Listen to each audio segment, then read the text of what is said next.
नमस्कार दोस्तों, तो स्वागत है आपका मेरे यूट्यूब चैनल में जिसका नाम है एजुकेशन कैम्प। तो आज के इस वीडियो में मैं आप लोगों को बताने वाला हूं कि आईटीआई के प्रैक्टिकल में आपको प्रैक्टिकल कैसा लिखना है। हालांकि ये वीडियो सिर्फ और सिर्फ आईटीआई इलेक्ट्रीशियन वालों के लिए होने वाला है जिनका प्रथम वर्ष है या फिर द्वितीय वर्ष है। हालांकि जो प्रैक्टिकल का मैं यहाँ पे एग्जांपल लूँगा, ठीक है, वो प्रैक्टिकल उसी हिसाब से या टॉपिक तो सेम रहेंगे। मतलब जो प्रैक्टिकल हम लिखेंगे, उद्देश्य, सामग्री, औजार, कार्यविधि या परिणाम, या फिर उसके बाद अंत में लिखते हैं सावधानी। ये सभी के प्रैक्टिकल में वैसे ही लिखे जाते हैं, या फिटर का हो या चाहे इलेक्ट्रीशियन का हो या फिर किसी और ब्रांच का ही क्यों ना हो, ठीक है।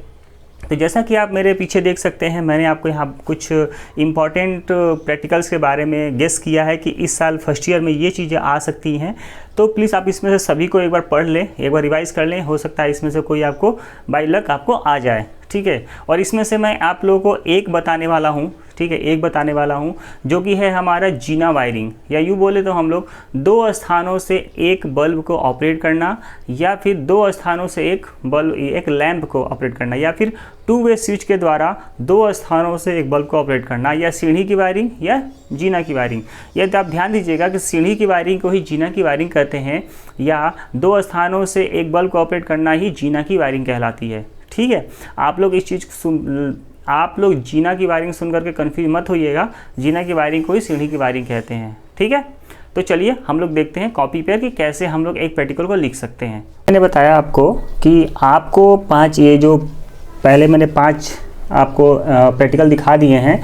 ये आईटीआई के प्रैक्टिकल एग्ज़ाम में फर्स्ट ईयर में ये सारे क्वेश्चन आने के चांसेस हैं। ये एक गेसिंग है कि हो सकता है इस बार ये आ जाए, ठीक है। जैसे मैंने एक चूज़ किया है आपको कि दो स्थानों से एक बल्ब को कैसे हम ऑपरेट करेंगे। तो दो स्थानों से एक बल्ब को ऑपरेट करने के लिए हमें 30 प्रकार के क्वेश्चन मिल सकते हैं। जैसे दो अलग अलग जगहों से एक लैंप को नियंत्रित करने के लिए टू वे स्विच का उपयोग करके सर्किट बनाएं, ओके। दूसरा, पीवीसी वायर अप करना तथा दो विभिन्न स्थानों से एक लैंप के कैस्पिंग को कंट्रोल करना, मतलब उसके ऑन ऑफ को कंट्रोल करना। सीढ़ी की वायरिंग बनाएं, ओके। जीना की वायरिंग क्या है तथा इसके लिए एक सर्किट तैयार करें। ये आपका प्रैक्टिकल में इस तरह से क्वेश्चन आ सकता है। मतलब सीढ़ी की वायरिंग को हम लोग जीना की वायरिंग भी कहते हैं हम लोग, ठीक है। देखिए, अगर इसको हम लोग बनाएं अगर कॉपी में, ठीक है, कॉपी में, तो आपको यहाँ पे मिला है पीवीसी वायर वाला, ठीक है। पीवीसी वायर का यूज़ कर लेंगे। एक आता है आपका PVC conduit pipe. PVC conduit pipe अगर हम यूज़ करेंगे तो हमारा सर्किट बहुत बड़ा हो जाएगा। तो हम लोग एक छोटे से बोर्ड पर ही दो स्विच और एक बल्ब लगा करके हम लोग इस सर्किट को कंप्लीट कर लेते हैं, ठीक है। तो इसको हम लिखेंगे कैसे, ठीक है, इसको लिखेंगे कैसे हम लोग प्रैक्टिकल में। क्वेश्चन तो आपको इस तरह से मिल जाएगा क्वेश्चन पेपर में। ये आपको 4 प्रकार से ये क्वेश्चन मिलेंगे, ठीक है। या ऐसे लिखा होगा या फिर ऐसे, या फिर चारों में से किसी एक प्रकार से क्वेश्चन आपको लिखा होगा। इसको हम सॉल्व कैसे करेंगे, इसको लिखेंगे कैसे, वो हम देखते हैं, ठीक है। तो चलिए देखते हैं कैसे करना। देखिए, सबसे पहले तो हम लोग यहाँ पे लिख लेंगे कि हमारा कौन सा ये क्वेश्चन है। मान लीजिए आंसर नंबर पर क्वेश्चन नंबर पहला ही है, तो इसको हम लिख लेंगे आंसर नंबर 1, ठीक है, आंसर नंबर 1, ठीक है। तो ये क्या है, पहले तो हम क्या करेंगे, इसका पहले उद्देश्य लिखेंगे। उद्देश्य हमारा क्या है, उद्देश्य लिख लेंगे। इसे हमेशा आप ध्यान दीजिएगा कि अगर आपको प्रैक्टिकल की कॉपी में अच्छे से साफ सुथरा लिखेंगे तो आपको नंबर वहाँ बढ़ने के चांसेस ज़्यादा हो सकते हैं। तो आप प्रैक्टिकल कॉपी को अच्छे से लिखिएगा, ठीक है। उद्देश्य क्या होगा, दो अलग अलग स्थानों से, दो अलग अलग स्थानों से एक लैंप को कंट्रोल करने की वायरिंग तैयार करना। अगर आपको समझ में नहीं आया कि हम उद्देश्य क्या लिखें, तो आप जो क्वेश्चन दिया उसी क्वेश्चन को यहाँ पे छाप दीजिए, बस आपका हो गया उद्देश्य, ठीक है। देखिए, उद्देश्य के बाद हम लोग लिखते हैं आपका, ठीक है। उद्देश्य के बाद हम 2 चीज़ लिखेंगे। एक लिखेंगे हम लोग औजार या उपकरण या सामग्री, ठीक है। जैसे औजार हमें क्या चाहिए और सामग्री क्या चाहिए, औजार अलग चीज़ है और सामग्री अलग चीज़ है। तो सबसे लिखिए, पहले हेडिंग देंगे, दूसरा नंबर हम हेडिंग देंगे। यहाँ पहला हेडिंग हमारा क्या उद्देश्य था, दूसरा हेडिंग क्या था हमारा आवश्यकताएं हो जाएंगे, ठीक है, आवश्यकताएं, ठीक है। ये आवश्यकताएं यानी इसको रिक्वायरमेंट हमारी यहाँ पे क्या क्या आएंगी, ठीक है, इसको बनाने के लिए, ठीक। तो सबसे पहले हम लिखेंगे औजार। औजार हमें क्या क्या चाहिए, औजार यानी अपार्टस हमें क्या क्या चाहिए वो देख लेते हैं। देखिए जैसे इस प्रैक्टिकल को बनाने के लिए हमें जो औजार चाहिए वो इस प्रकार होंगे। जैसे पहला हमें चाहिए, अगर हम इसको नंबर 1 करके ऐसे इसको क्या करेंगे ना, हम लोग पहले इसे लाइन बाय लाइन लिखेंगे। अगर आप चाहते हैं कि इसको बॉक्स बना के लिखे तो आप बॉक्स बना के लिख सकते हो, लेकिन हम लोग लाइन बाय लाइन लिखेंगे तो हमें अच्छे से समझ में आएगा। Cross pin hammer, cross pin hammer जो होगा हमारे पास ये 250 ग्राम वाला होगा, ठीक है, और ये 1 का होगा, 1 क्वांटिटी, ठीक है, 1 नंबर, ठीक। दूसरा नंबर हम देखेंगे अगर तो पेचकस हमें चाहिए, हमें क्या चाहिए, पेचकस चाहिए। जो 200 mm वाला पेचकस होगा वो भी कितना चाहिए, 1 चाहिए, ठीक। उसके बाद तीसरा क्या चाहिए, इंसुलेटेड स्क्रू ड्राइवर, ठीक है। स्क्रू ड्राइवर हमें इंसुलेटेड क्योंकि लाइन काम करना है, ओके। स्क्रू ड्राइवर 150 mm, देखिए आप सोचेंगे कि पेचकस स्क्रू ड्राइवर एक ही होता है ना, तो साइज अलग अलग है। इसको इंग्लिश में हिंदी में इंग्लिश में दिया है। चौथा हम इलेक्ट्रीशियन चाकू, इलेक्ट्रीशियन चाकू ये भी चाहिए हमें 1, ठीक है। उसके बाद हमें चाहिए मैलेट, जो लकड़ी का थोड़ा होता है, 1 चाहिए, ठीक है। मैलेट में भी जो होता है हमारा छोटा सा ही होता है, मान लीजिए एकदम छोटा हो, 500 ग्राम का लगभग हो या उससे कम का रहेगा तब भी हमारा काम चल जाएगा, ठीक है। उसके बाद हमें चाहिए जिमलेट, जिमलेट हमें चाहिए 1 चाहिए, ठीक, ओके। उसके बाद हमें चाहिए hand drilling machine, hand drilling machine ये भी चाहिए हमें 1 चाहिए, ठीक है। उसके बाद try square bridal combination plier, ठीक है, कॉम्बिनेशन प्लायर 1 चाहिए। उसके बाद हमें चाहिए स्टील रूल, स्टील रूल 1। और उसके बाद हमें चाहिए अगला नंबर, लास्ट नंबर, ठीक है। लकड़ी का या फिर जो प्लाई होती है उस पर हम सारी चीज़ों को फिक्स करेंगे, तो उसको काटने के लिए हमें हेक्सा ब्लेड चाहिए, ठीक है, हेक्सा ब्लेड विथ फ्रेम ये भी चाहिए हमें 1। तो ये मैं थोड़ा सा इसको अंदर चिपका दिया हूँ, लेकिन आप इसको क्या करिएगा, एक सीध में से लिखिएगा, इससे देखने में आपका अच्छा लगेगा, ठीक है। ये क्वांटिटी सब एक क्वांटिटी में चाहिए हमें, हो गया। तो ये रहा हमारा औजार का बात, ठीक। अब हमें क्या चाहिए यहाँ पे, अब हमें चाहिए इसकी सामग्री, मतलब सामग्री नंबर इसमें आएगा हमारा। ये सारी हमारी अभी सामग्री में उसमें क्या नाम है आपका, आवश्यकताएं में ही है अभी, ठीक है। फिर क्या लिखेंगे हम लोग, सामग्री। सामग्री में पहला नंबर हम क्या लिखेंगे, पीवीसी, ठीक है, पीवीसी वायर, ठीक है। लगभग हम यहाँ 1 मीटर भी लेंगे तभी काम हो जाएगा, लेकिन हम यहाँ 2 मीटर लेकर चलेंगे, पीवीसी वायर, ठीक है। दूसरा नंबर है वुडन स्क्रू, ठीक है, ये होगा हमारा 6x12 mm का, लगभग 4 चाहिए हमें, ठीक है। तीसरा चाहिए PVC round block, round block bulb लगाने के लिए चाहिए हमें लगभग, ठीक है, तो ये हमें चाहिए 1, ओके। चौथा नंबर हम देखते हैं, चौथा नंबर चाहिए हमें मार्किंग पेन, मार्किंग पेन मतलब बोर्ड पे मार्क करने के लिए भी हमें चाहिए 1 चाहिए, ओके। पीवीसी इंसुलेशन टेप ये कितना चाहिए हमें, एक रोल आएगा तो उसी में काम हमारा हो जाएगा, ठीक है, 1 रोल, ओके। इसके अलावा ठीक है हमें 2 वे स्विच चाहिए जो कि 2 रहेंगे, ठीक है, 2 पीस। उसके बाद हमें 2 वे स्विच हो गया, एक राउंड ब्लॉक हो गया, तो हमें बल्ब लगाने के लिए एक चाहिए होल्डर, ठीक है, बल्ब होल्डर चाहिए 1 पीस। हम बनाएंगे ना वो एक बॉक्स की तरह के होता है, उसी को हम लोग लेके यहाँ पे काम करेंगे, ठीक है। चलिए तो इसको अब हम ये लगभग हमारा कंप्लीट हो गया। इतनी वायर है आपका, ये मत कुछ सोचिएगा ये आपका कॉपर ही आप लीजिए इसको, ठीक है, कॉपर ही लीजिए। एल्युमिनियम का भी यूज़ कर सकते हैं लेकिन कॉपर ज़्यादा सूटेबल रहेगा क्योंकि कॉपर वायर की ही हम लोग वायरिंग करते हैं घर वगैरह में, ओके। चलिए ये देखिए हमारा सामग्री हो गया ये आपका यहाँ, ठीक है, कार्यविधि या प्रक्रिया। आपकी राइटिंग इतनी बढ़िया रहेगी, आपको मार्क्स मिलने के चांसेस उतने ही अच्छा रहेगा, ओके। तो आप लोग प्लीज़ राइटिंग में ध्यान दीजिएगा, ठीक है। देखिए राइटिंग पर बनाने के लिए अभी हम लोग इसको ध्यान से पहले इसका सर्किट डायग्राम ड्रॉ कर लेंगे।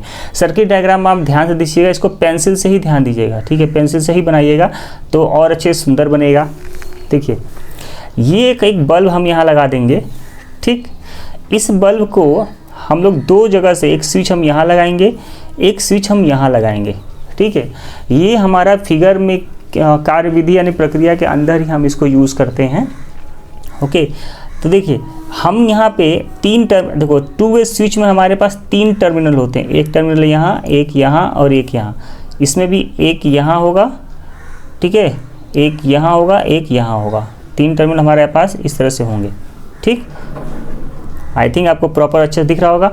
अब ब्लू पेन से हम लोग लाइन ड्रॉ करेंगे। देखिए एक स्विच में जैसे बल्ब को हम लोग क्या करेंगे, पहले तो बल्ब को हम लोग यहाँ पे न्यूट्रल पहले दे देंगे। बल्ब को मैं न्यूट्रल दे दिया, ठीक है, ये न्यूट्रल हमारा ये यहाँ से मिल गया। अब इस स्विच में एक हम जोड़ेंगे फेज़ जोड़ दिया, और इस स्विच का हमेशा एक स्विच या तो नीचे रहेगा तो ऊपर रहेगा, तो हम इसको इसे कनेक्ट कर दिए, इसको डॉटेड मिला दिए। ठीक है, अब इन दोनों का जो पॉइंट है हमारा, ठीक है, इन दोनों का जो पॉइंट है, एक पॉइंट इससे कनेक्ट होगा और एक पॉइंट हमारा इससे कनेक्ट होगा, दोनों हो गए। और इसका एक बल्ब का एक पॉइंट जो है हमारा इससे कनेक्ट होगा। ठीक है, और किसी सिचुएशन में ये इससे कनेक्ट हो जाएगा।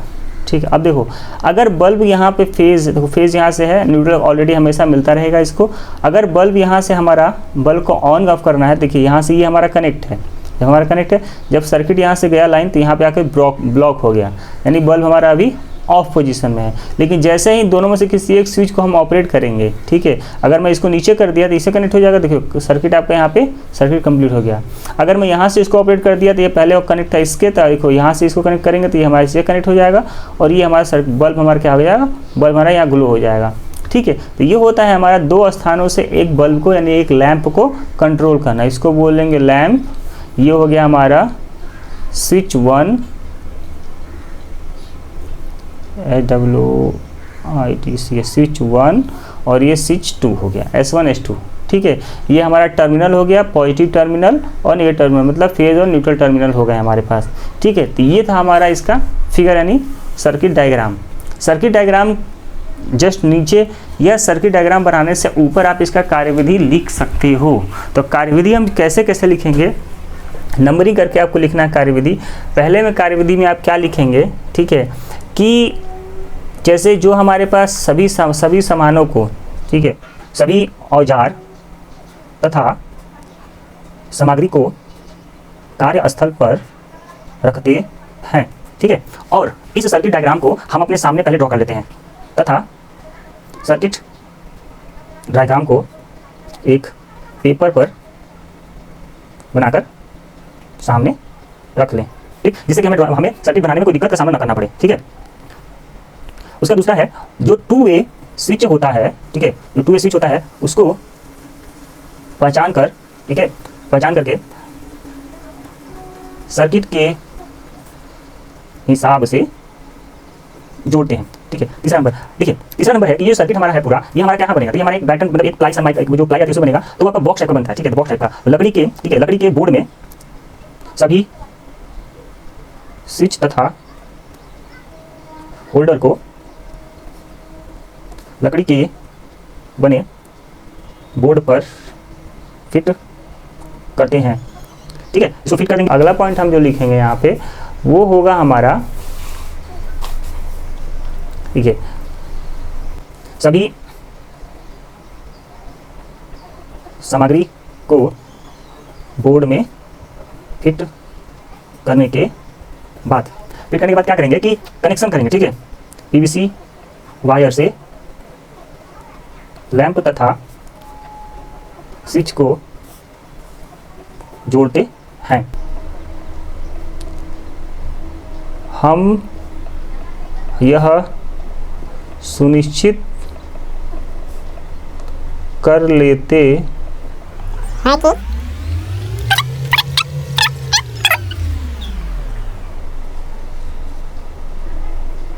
सर्किट चेक करते हैं।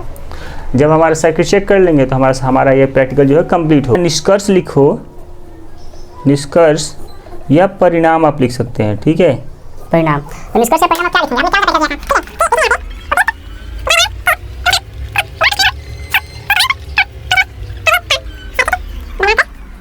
सत्यापित बनाकर चेक किया, हो गया परिणाम।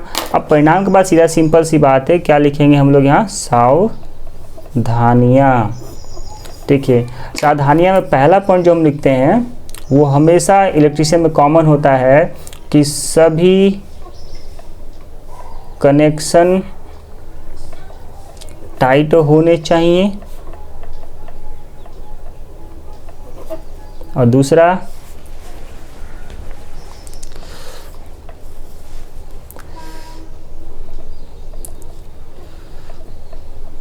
स्विच तथा बल्ब अच्छे क्वालिटी का लेना चाहिए।